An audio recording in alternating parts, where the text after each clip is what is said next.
जय जिनेंद्र। आत्मा चैनल देख रहे सभी दर्शकों का मैं नलिनी स्वागत करती हूं। जैसा कि हमने पिछले वीडियो में जागृति जी महाराज साहब से बातचीत की थी और उनके जीवन के बारे में उनसे जाना था, साथ ही हमने जो हमारे मन में कई प्रश्न थे उसके उत्तर भी हमने महाराज साहब से जाने थे। उसी प्रकार अभी हम पहुँचे हैं लुधियाना के इकबालगंज रोड तुलसी कल्याण केंद्र में, जहाँ पर महाराज साहब विहार करके पधारे हुए हैं। ये महाराज साहब बेसिकली राजस्थान से हैं।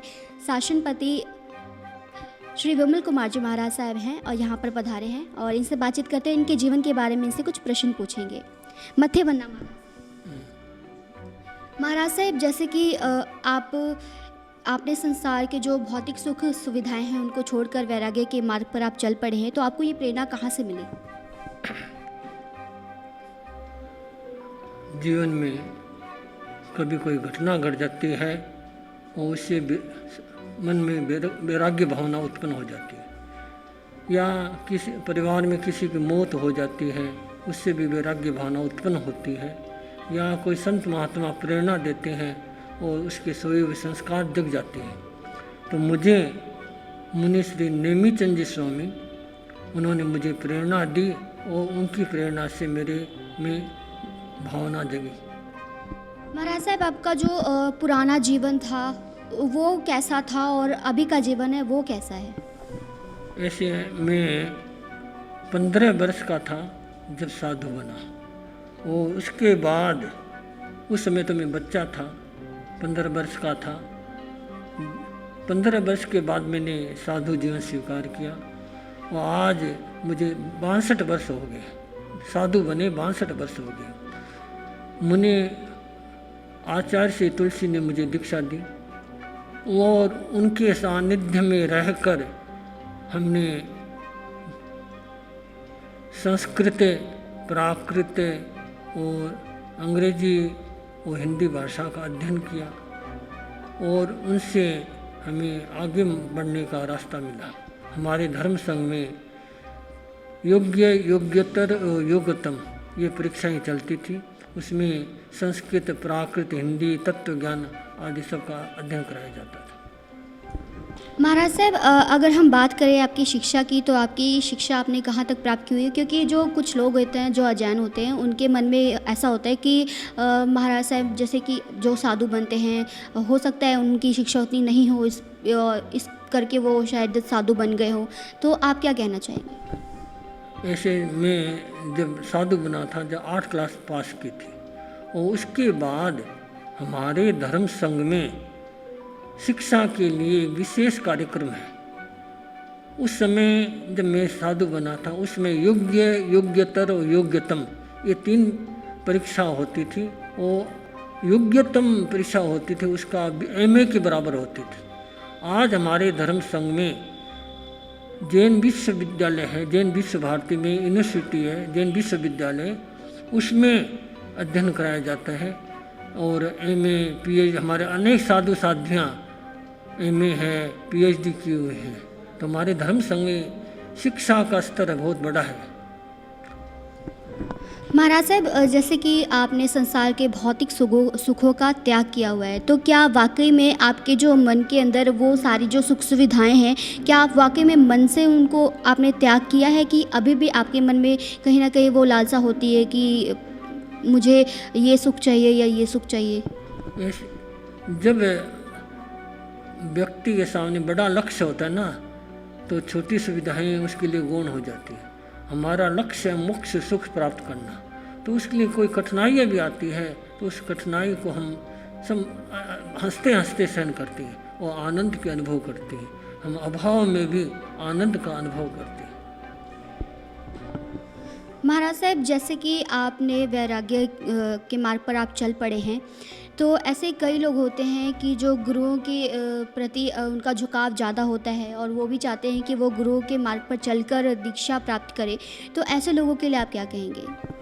हमारे धर्म संघ में उनके लिए व्यवस्था है कि जो दीक्षित होना चाहते हैं उनके लिए पारमार्थिक शिक्षण संस्था लाडनू में है। उसमें जो मुमुक्षु भाई बहन हैं जो दीक्षा लेना चाहते हैं उनके लिए वहाँ अध्ययन की व्यवस्था होती है। उनको उनका परीक्षण होता है, फिर उन 4 वर्ष 5 वर्ष वो वहाँ रहते हैं, अध्ययन करते हैं। जब हम देखते हैं कि योग्य है तो उसे दीक्षित किया जाता है। महाराज साहब, हम ये भी देखते हैं कि जो साधु जीवन होता है वो बिल्कुल सरल नहीं होता, बहुत ही ज़्यादा कठिन होता है। तो ऐसे कठिन जीवन को आप किस प्रकार व्यतीत कर रहे हैं? ऐसे हम जब साधु बनते हैं तब हम मालूम होता है कि साधु जन्म में ये कठिनाई आएगी। जैसे पैदल चलना, रात्रि भोजन नहीं करना, रात्रि में पानी नहीं लेना, दवा नहीं लेना, सिर का लुंचन करना, गर्मी सर्दी सब सहन करना पड़ेगा। ये हमें पहले बता दिया जाता है कि साधु बनोगे तो कठिनाई सहन करनी पड़ेगी। तो हम हंस हंस कर उस कठिनाई को सहन करते हैं।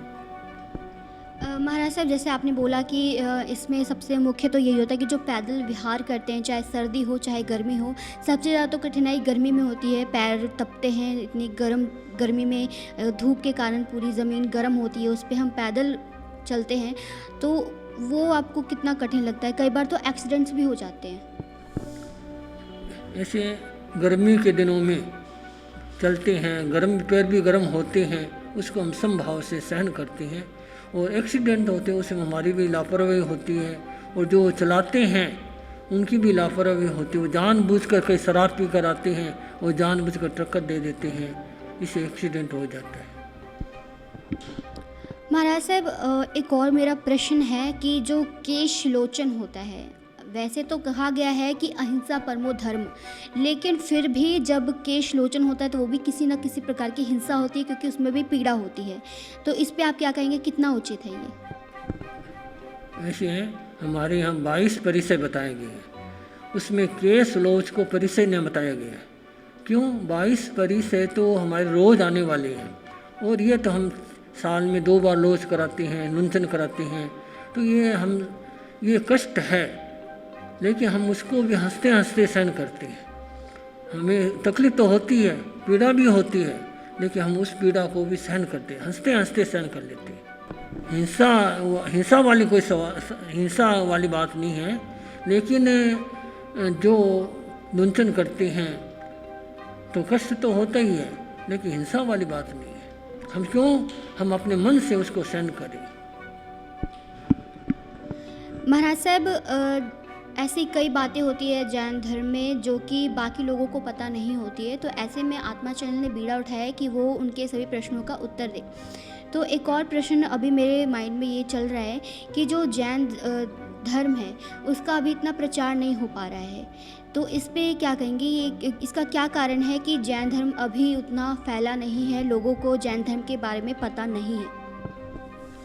ऐसे जैन धर्म भगवान महावीर से चल रहा है, और ऐसे प्रथम तीर्थंकर आदिनाथ भगवान से चल रहा है। समय में उतार चढ़ाव तो आते हैं, लेकिन आज भी जैनों की एक छाप है। जहाँ भी जैन जाते हैं बड़ी ईमानदारी से, प्रामाणिकता से अपना काम करते हैं। पुराने जहाँ राजा अपने मंत्री रखते थे ना, वो भी जैन रखते थे। क्यों? वे प्रामाणिक होते थे। तो जैन धर्म आज भी, जैन धर्म के ऐसे सिद्धांत, अहिंसा के जो सिद्धांत हैं, अपरिग्रह के जो सिद्धांत हैं, वह आज भी समूचे विश्व में शांति देने वाले हैं। अब उसका प्रचार है। हम साधु संत हैं, हम लिमिट घूम सकते हैं, तो श्रावक लोग हैं वे तैयार होते हैं और उसका प्रचार करते हैं। महाराज साहब, जैसे हिंसा की जब बात आती है तो हिंसा केवल वही नहीं होता कि हमने किसी को मारा या फिर किसी का हमने कत्ल कर दिया। हिंसा एक मानसिक हिंसा भी होती है। तो कहते हैं कि अगर हमने मन में किसी के बारे में गलत सोच भी लिया तो वो भी किसी न किसी प्रकार की हिंसा होती है। तो इसके बारे में आप क्या कहेंगे? हाँ, कि हिंसा केवल किसी को मारना ही हिंसा नहीं है। हमारे यहाँ कायिक हिंसा, मानसिक हिंसा, वाचिक हिंसा, 3 प्रकार की हिंसा मानी गई है। किसी को कष्ट देना, तकलीफ देना, ये मानसिक हिंसा हो जाती है। वाचिक हिंसा, किसी को कठोर शब्द कहा, उसके मन में पीड़ा हुई, वह वाचिक हिंसा हो गई।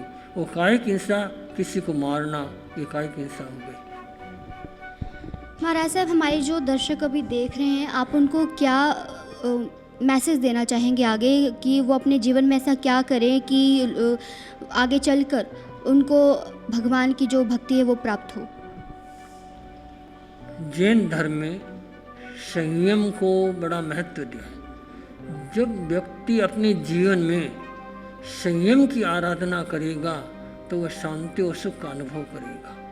तो जो भी दर्शक हैं, मैं तो यही चाहूँगा वे अपने जीवन में संयम की आराधना करें, अपने जीवन को संयमी बनाएं, जिससे कि उन्हें सुख और शांति की प्राप्ति होगी। मत्थे वंदना महाराज।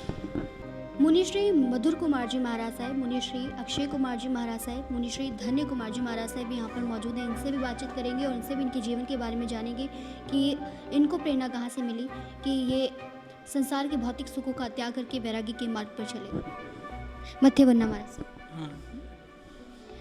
महाराज साहब, आपको प्रेरणा कहाँ से मिली कि आप सांसारिक भौतिक सुखों का त्याग करके वैराग्य के मार्ग पर चले? ऐसे तो प्रेरणा हमारे दोस्त थे, हम दोनों साथ में शिविर में भर्ती होते, तो उनकी इच्छा पहले से दीक्षा लेने की थी। फिर हम दोनों ने बैठ करके बात की कि हमें जीवन में क्या करना चाहिए। तो फिर हमने चिंतन किया, तो फिर यही निकला कि हमें जीवन में खुद की आत्मा का कल्याण करके आगे बढ़ना चाहिए। तो इसलिए हमने साधुत्व स्वीकार किया और हम आज आनंद से इस पथ पर आगे बढ़ रहे हैं। महाराज साहब, आपके मन में जो ये वैराग्य की भावना है, ये पैदा होनी कब से शुरू हुई थी? वैसे तो करीब 32 साल पूर्व जब हम लोग शिविर में भर्ती हुए थे, जब भी आज वर्तमान में आचार्य महाश्रमण जी, उस समय महाश्रमण मुनि मुदित कुमार जी हमारे जन्मभूमि बालोतरा में पधारे थे। उस समय 3 दिन का शिविर लगा और उस समय मैं और वर्तमान में आज मुनि जय कुमार जी दोनों एक ही साथ में एक ही रूम में थे और हम लोग बचपन में दोस्त भी थे, साथ में पढ़े भी हैं। तो उनके साथ हमने वार्तालाप की, रात को करीब 11 बजे बैठे थे, बैठे बैठे बात करते। तो फिर उस समय ही हमने ये निर्णय लिया कि हमें साधुत्व जीवन स्वीकार करना है। तो उसी टाइम से हमारे मन में ये साधु बनने की भावना है जो प्रवृत्त हुई। मुनिश्री, आपको कहाँ से ये प्रेरणा मिली कि आप भी सांसारिक भौतिक सुखों का त्याग करके वैराग्य के मार्ग पर चले? जैसा कि घर में एक दीक्षित हो जाता है, दीक्षा लेने के बाद ऑटोमेटिक अंदर भीतर में भावना जागृत होती है। तो अभी मधुर मुनि मेरे संसाले के चाचा जी महाराज हैं, तो उनकी प्रेरणा, और भी साधु संत आते रहते हैं वहाँ हमारे गांव में, और मैं प्राय ज्ञानशाला रेगुलर जाता था। तो वहाँ के भी संस्कार हैं और कुछ संस्कार पूर्व जन्म के भी हैं। फिर घर में घटनाएं भी घटित हुई, उन घटनाओं को देखकर मुझे वैराग्य की भावना जागृत हुई। आपने जब दीक्षा ली तो आपके परिवार का जो बर्ताव था वो कैसा था? उनका रिएक्शन कैसा था? रिएक्शन बहुत अच्छा था और उन्होंने सहर्ष आज्ञा दी। पिताजी ने, माताजी ने, परिवार में दादा दादी, चाचा चाची जिन्होंने भी थे, जो भी थे परिवार वाले, सब ने सहर्ष आज्ञा दी। मुझे कोई कठिन परीक्षा नहीं देनी पड़ी और न उन्होंने मुझे मेरी परीक्षा ली। आज्ञा एकदम सहज आज्ञा मिल गई। कई बार ऐसा होता है कि परिवार में जो हमारे माता पिता होते हैं, उनको इतना मोह हो जाता है कि वो हमें मना कर देते हैं कि नहीं तुम दीक्षा मत लो। तो आपके साथ ऐसा कभी कुछ हुआ? नहीं, मेरे ध्यान में तो नहीं है कभी ऐसा हुआ। मुनिश्री, आपको कहाँ से प्रेरणा मिली कि आप भी वैराग्य के मार्ग पर चल पड़े? देखिए, ऐसा है, सबसे पहले मैं आत्मा चैनल को धन्यवाद ज्ञापित करना चाहता हूँ। एक बहुत बड़ा जो कार्य कर रहे हैं आध्यात्मिक प्रचार प्रसार का, ये अपने आप में एक दुर्लभ कार्य है और इससे जुड़े हुए सभी व्यक्तियों के प्रति सबको साधुवाद और उनके प्रति मंगल कामना की खूब इस प्रकार आगे कार्य करते रहें। और जो आपने प्रश्न पूछा है, इसका उत्तर यह है कि कुछ संस्कार नैसर्गिक होते हैं, हमारे जन्मजात ऐसे संस्कार हैं।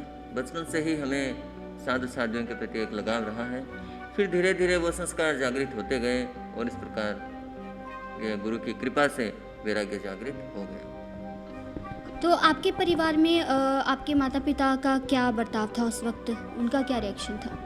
हमारे परिवार में पहले भी कुछ दीक्षाएं हो चुकी हैं, तो पिताजी तो तैयार थे, माताजी को थोड़ा समय लगा। हालांकि हमारे ननिहाल से भी कुछ दीक्षाएं हो चुकी हैं, तो माता जी भी फिर धीरे धीरे मान गए कि नहीं, अच्छी अच्छी दिशा में हम जा रहे हैं। तो उन्होंने भी एक अच्छा आशीर्वाद हमें दिया। तो आपके मन में क्या अभी जो वाकई में आपने अपने मन के अंदर से सारी जो इच्छाएं होती हैं उसे आपने ख़त्म कर दिया? देखिए, ऐसा है कि हमने 2001 में दीक्षा ली है और 2001 से कंटिन्यू इस पथ पर निरंतर गुरुदेव की कृपा से गतिशील है और मुनिश्री के सानिध्य में हम अपनी सारी गतिविधि, सारी चर्या समुचित तरीके से कर रहे हैं और इस चर्या को हम अपना सौभाग्य मानते हैं। और मैं समझता हूँ कि यह जो साधना है, एक जन्म की साधना नहीं, इसमें कई जन्म हो सकता है पीछे भी हमने लगाए हैं और हो सकता है कुछ जन्म आगे भी लगें। तो यह एक लंबी प्रक्रिया है। तो आपको कभी अपने परिवार की याद आती है कि काश मैं अपने परिवार के साथ अभी होता है, ऐसा कुछ? ऐसा है कि तेरापन धर्म संघ अपने आप में एक इतना सुंदर धर्म संघ है कि इस धर्म संघ में रहते हुए हमें परिवार की सी फीलिंग होती है। हमेशा कभी महसूस नहीं होता कि हम अपने परिवार से दूर हैं। हालांकि हमारे जो परिवार वाले आते हैं या अन्य सदस्य आते हैं तो वो भी खुश होते हैं कि परिवार में जैसा वातावरण नहीं मिलता, उससे भी अधिक स्नेहपूर्ण, उससे भी अधिक वात्सल्यपूर्ण, सब बड़े संतों का वात्सल्य, सब बड़े संतों का प्रेम और हमें यहाँ पे प्राप्त हो रहा है। तो जैसा कि आपने देखा कि हमने शासन श्री मुनि श्री विमल कुमार जी महाराज साहेब ठाणे 4 से बातचीत की और उनके जीवन से जुड़े कुछ बातों को हमने उनसे जाना। साथ ही हमारे मन में जो भी प्रश्न थे हमने उनके उत्तर भी महाराज साहब से जाने। और ऐसे ही जो आप हमारे चैनल को देख रहे हैं, अगर आपके मन में भी कुछ ऐसे प्रश्न हो जो आप महाराज साहब से जानना चाहते हो तो आप हमें कमेंट करके ज़रूर बता सकते हैं। और साथ ही अगर आप किसी महाराज साहब के जीवन से जुड़े बातों को जानना चाहते हैं या महाराज साहब के जीवन के बारे में जानना चाहते हैं तो आप हमें कमेंट करके ज़रूर बताएं। और ऐसे ही देखते रहिए आत्मा चैनल। कैमरामैन बलविंदर के साथ नलिनी।